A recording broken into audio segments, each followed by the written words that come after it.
So this ended up taking a little longer than I initially expected, but we're going to run through how the 2-year-olds for First Racing 4 2026 are progressing, who is in their ownership groups, what service we're planning to start them on, who they're going to, go over some confirmation talk, prompted us to buy into those two particular horses at the yearling sale, what state they're going to run in, and then we close with a little talk about breeze programs and introduction to racing in terms of a first start for horses.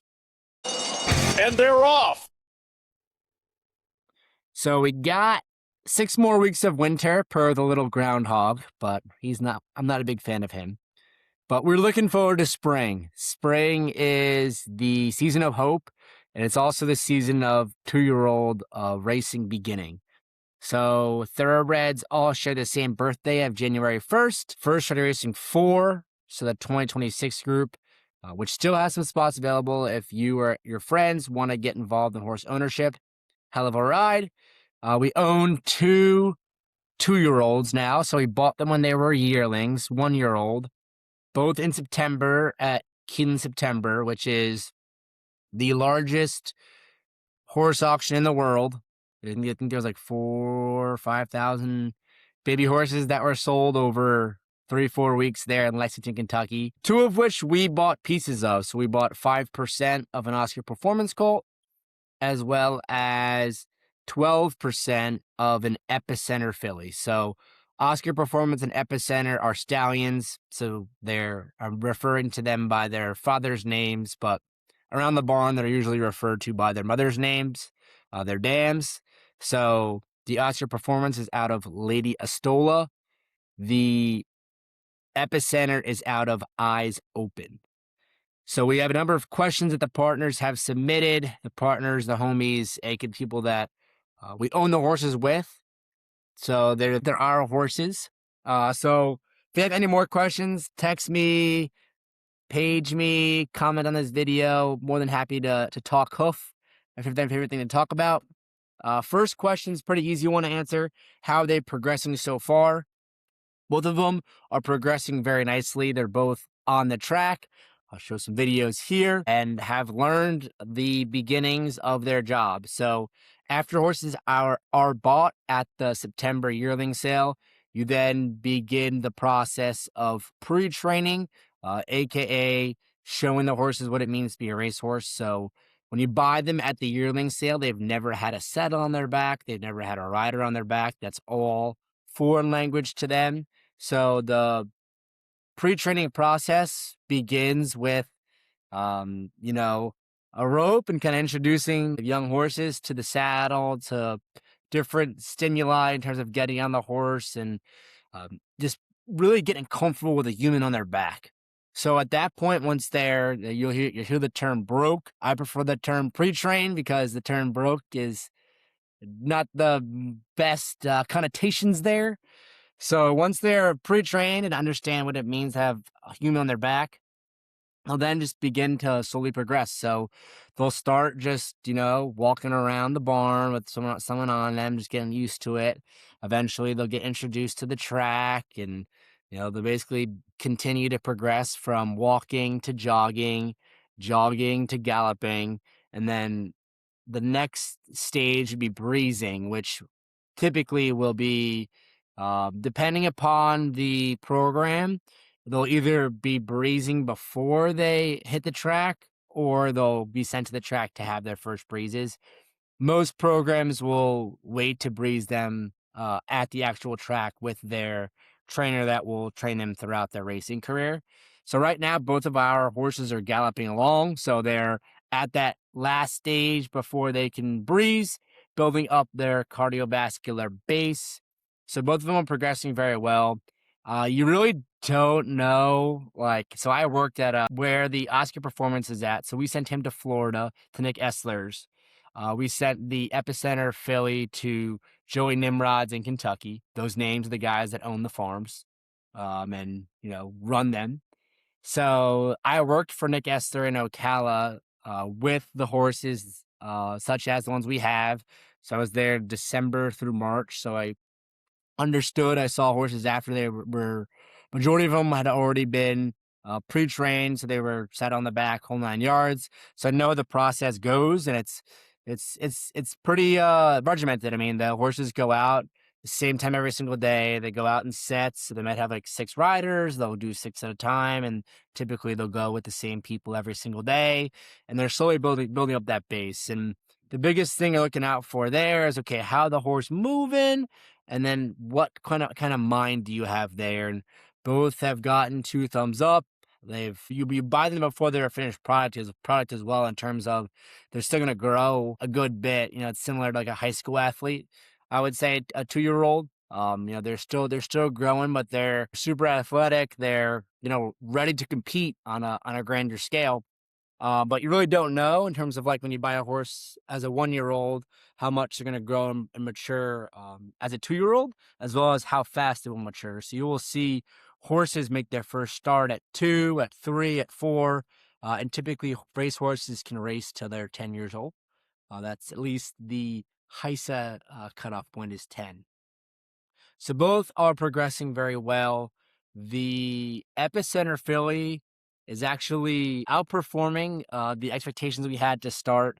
So I don't want to get people's hopes too high. I'm already thinking big here myself, but I like to keep things realistic here. She was a bit smaller when we purchased her. She was a bit of a later foal, so they all share the same birthday of January 1st, but they're considered a later foal if they're born in like April, May timeframe, because obviously they're a few months behind their same grade level, even though they're younger. And so she's actually blossomed. She's grown a good bit per the reports I've gotten back from our trainer, Tom Malloy, who was out there last weekend checking her out.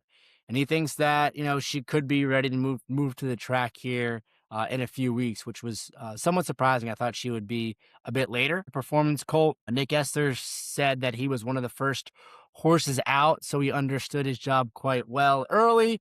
There was one little snafu in terms of a little boo-boo he had, and they backed off on him for a little bit, and now like he's back up to speed. So he's building his base down there in Ocala, and I have to touch base with Nick and with Ray in terms of a timeline to get him to the racetrack. Ray is primarily based in New York, so I presume we'll wait until the warmer weather to send him up there. Next question is, who are the main players in the ownership groups? Since it seems Ray Handel will be training the Oscar Performance Lady Estola colt, I'm guessing some of the owners of the full sister that he trained, named La Salvadorania, are involved.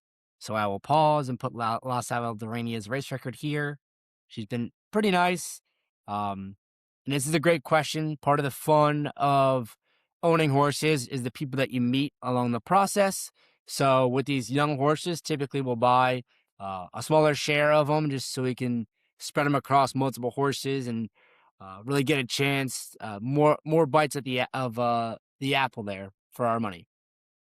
So there are a number of owners of the full sister that have, come along for the ride again.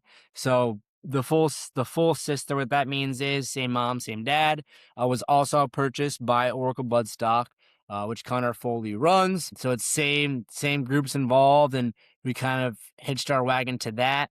I don't know the exact breakdown of who all is in it, but one person I do know that is involved is Jonathan Rapp. We recorded a podcast with him if you want to check that out. He actually let us buy into a filly, Salas Melania, which was the first horse ever owned by First Rodeo, winner at Saratoga. So very, very, very fun story there. So hope to keep the good times rolling with Jonathan with this Oscar Performance colt. The Epicenter Eyes Open filly, that I do have the breakdown for. The majority owner, 51%, is Pat Heights, 25% Mark Marone, 12% First Rodeo, 12% Delta Thoroughbreds, which is ran by John Kelsey. John and I met through Instagram. He runs primarily at Monmouth. He started a new group, wanted to dip his toe into the yearlings. He's only really claimed horses, so I kind of tapped him in here when Tom offered us a leg, aka 25% of this horse. So each took 12. It's worth noting that since Pat is the majority shareholder here, he will decide what the horse is ultimately named. So both the Oscar Performance Colt and the Epicenter filly were bought without names. So it's worth noting that's why I'm referring to them by their parents, is because they don't have a name yet. Next question was, are they thinking of trying dirt to start with the Oscar Performance Colt?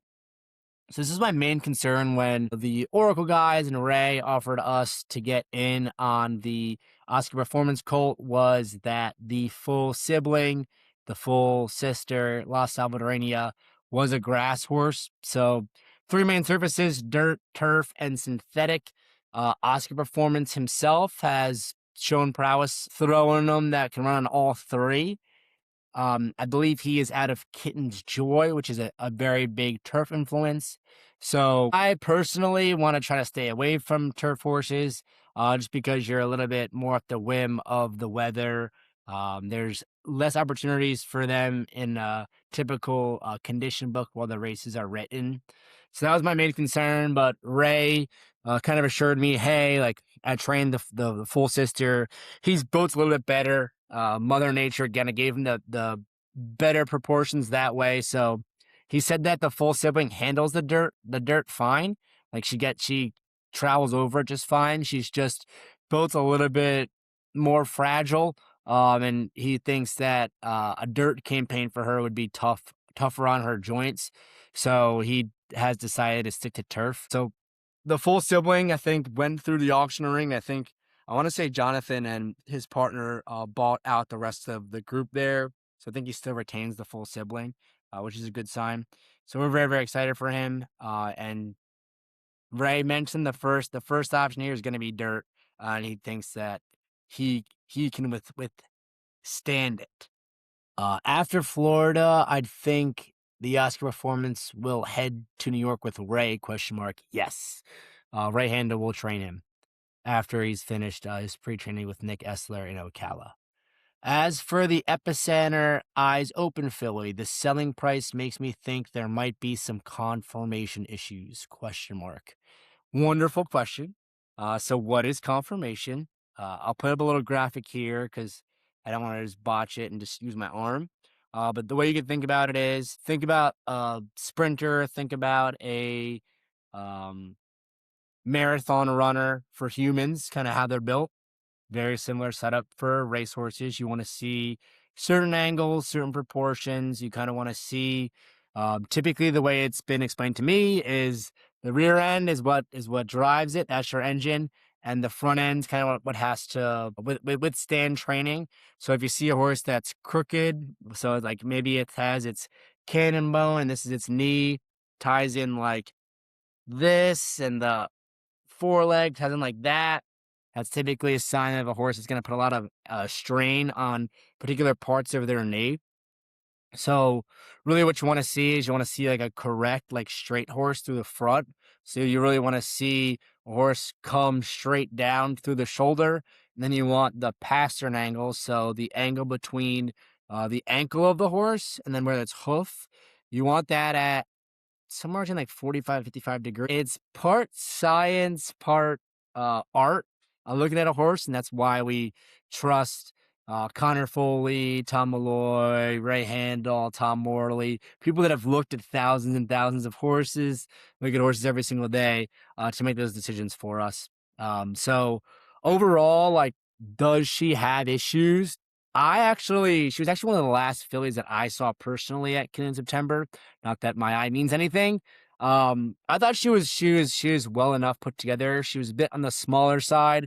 She might not have been sales prepped completely, so she was a little bit thicker. So maybe she wasn't showing herself completely. Also worth noting, she's out of Epicenter, who bred a ton of mares and had a ton of horses sold during the September sale. So the way they do this sale is they have it in books. So it's book 1, book 2, book 3, book 4, book 5. I think they did a double book 5 instead of book 6 this year. But book 1 is like the pedigrees that are more flashy, that, maybe the full sibling has already won an important race, and that's noted by some bold black and we'll put up right now the pages of the Oscar Performance and then the page of the Epicenter filly. The biggest thing with the Epicenter filly is there's not a lot of bold. There's not a lot of names written under the first two dams that are bolded. So typically the way that prices are decided on, the way the horses are appraised, is typically their physical, so what they look like, and their pedigree. So she's lacking a bit of pedigree, but her pedigree is very, very important to the group. The Thunderer is in the pedigree, so the filly that we have is the sister to the Thunderer. So I believe that makes Thunderer her uncle. Not the best when it comes to that, but overall, like I was concerned as well about the purchase price. It's like, Tom, what do we miss here? But it's also worth noting she was towards the end, so people have already seen 4,000 or 5,000 horses. Maybe their budget was already spent, so we were hoping we found a diamond in the rough. And there are tons of examples of horses that were bought modestly that have gone on to do big things. What prompted you to grab a piece? Both of them. So the first one is we wanted to have one in New York and one in Kentucky. So we went to Connor. Okay. He usually buys a lot of horses for Ray Handel and Tom Morley. We've had some horses with Morley. He's great. I think he's probably one of the best communicators in terms of trainers. Sends a ton of videos. Very, very good there. We kind of wanted to try one with Ray. So we kind of told Ray and told kind of before the sale, hey, keep us in mind if you have, a piece of something that comes available. So he just lets me know, hey, we want this one. Let me know, blah, blah, blah. So I was very interested. I love Oscar Performance as a sire. Obviously, I like that they're going back to the same family. So that drew me to the Oscar Performance cult. As far as the Eyes Open filly, wanted to have one with Tom Malloy. He's been instrumental in getting First Rodeo off the board. I think he's an excellent horseman. He's gotten the most out of every single horse that we've sent to him. And he picked this one out himself, actually. And seeing the Thunder in there is definitely a big gold star as well. So going back to a family that Tom and First Rodeo has already had success with is another reason to go back to the well there too. And Epicenter is a first year stallion, so she is one of the first sons or daughters of Epicenter to go to the racetrack, which is very cool because Epicenter was a horse that I loved. I'll overlay the video of me at his derby when Rich Strike upset him. I lost like 25 grand on that because I had a 5-leg parlay into it. If I had a exacta cold with Epicenter over Zandon, if you take Rich Strike out, if he didn't draw in from the 21st post, if there wasn't a scratch, he didn't run, that would have hit. But he went on to win, I think, the Travers, and he was very, very cool horse for us to follow. He's 3-year-old year, so kind of full circle family wise. And personally, I laid eyes on the Eyes Open filly, and Tom had circled Epicenter as one of the stallions that he was interested in finding a prospect for, and she was certainly among one of my favorites. Like I said, not that my eye means much, but she definitely caught my eye. Will she be pointed to Kentucky racing? Yes. Tom Malloy is primarily stabled in Kentucky. We'll run some horses with him at some of the other Midwest tracks, Indiana, Ohio, XYZ, if there's better spots for them to get a win. But the goal was to have a run on the Kentucky circuit. Not specific to Group 4 horses, but why do most breezes go 4 and 5 furlongs, even if you're targeting a longer race? Say perhaps 7 or 8 furlongs or longer races. So we'll finish with this. It's kind of a good way to put a bow on, okay, one of these horses is going to be ready to race. So the earliest they could race as 2-year-olds in America is April, at least the major thoroughbred tracks. April is the beginning of 2-year-old race season. You'll see Keeneland, they'll have races go 4.5 furlongs, which is half a mile. I guess technically it's what? Half a mile plus a 16th of a mile, because a furlong is an eighth of a mile. So I don't foresee either of them making the races in April. Typically, I know Tom likes to try to give horses about 8 or 9 breezes. So a breeze is a fast workout. So right now, the videos you saw, they're galloping. So horses go to the track every single day as long as they're healthy. They'll either jog, gallop, or breeze. Typically, they'll breeze once a week. That's kind of like game speed, like get them going. And you'll see certain trainers have different styles. You'll see like a Bill Mott might have less breezes into a horse going a shorter distance before their first start. You might hear the term like not fully cranked, or one to bet next time out. Typically that means okay, like Bill Mott and like that school of horsemanship believe the horses should be educated and build some condition through their first races. On the flip side, someone like a Bob Baffert is gonna put a lot of workouts into a horse. Some of them might be 5 furlongs. They might even go 3/4 of a mile, 6 furlongs. He trains the daylights out of them, tries to get him as fit as possible to try to win as soon as possible. It's the best way to put it. I don't totally agree with that. I'd definitely subscribe more to the Bill Mott point of view, where let's introduce them slowly to kind of what's gonna be their job and look out for their full career, not just try to squeeze everything you can right at the beginning. So it's similar to a marathon runner, to this question in terms of why do they breathe shorter than they'll go on a race. See a marathon runner go out and run 26.2 miles a week before their race. Typically, braces are used to first get the horses conditioned, fit enough to compete in a race. If the Bob Baffert school of thought, just get him as fit as possible. Really train him up, try to get the win first time out. Or you have more the Bill Mott. Let's get him just fit enough, but we're not really shooting for a win first time. We're shooting for an education, shooting to continue to condition in them. And then once they're in condition, at that point, the breezes are really more for maintenance. They're more just to keep themselves in good shape. It's kind of similar to that. Like you don't want to like overtrain him. It's kind of similar. Like if you wanted to, maximize your bench press, you're not gonna go and do 1 rep maxes every single day at the gym. You're gonna maybe do a 3x3, so a 3 set, 3 reps for a couple weeks, and then try it again. Very similar to that.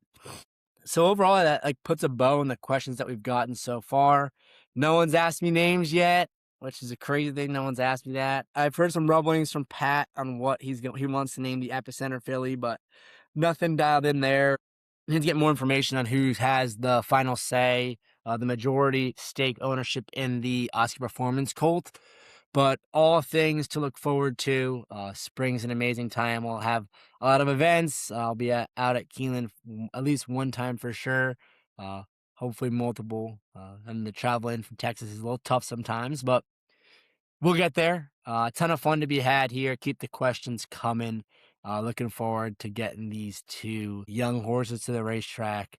Hopefully, the next champions for first rodeo racing. We look forward to chasing firsts with you, with the horses, moving forward. Appreciate everyone's trust and support. So to summarize, both horses progressing well. We went through the ownership groups. We are planning to start the Oscar Performance Colt on dirt. At least that was the hope when we bought him. He is going to New York. Eyes open filly going to Kentucky, staying in Kentucky with Tom. What prompted us to grab a piece? Families, as well as trust in the people that are picking them out. And a little bit of talk about philosophy of breeze programs and what to look for that could be used in your betting advice too, in terms of first time starters. I encourage you to look past just pure win percentage and get to know some of the names that are in the program and understand their programs a little bit more. So you kind of know a little bit more inside baseball than just a pure percentage, which can be misleading because the sample sizes are often too small. Thank you again.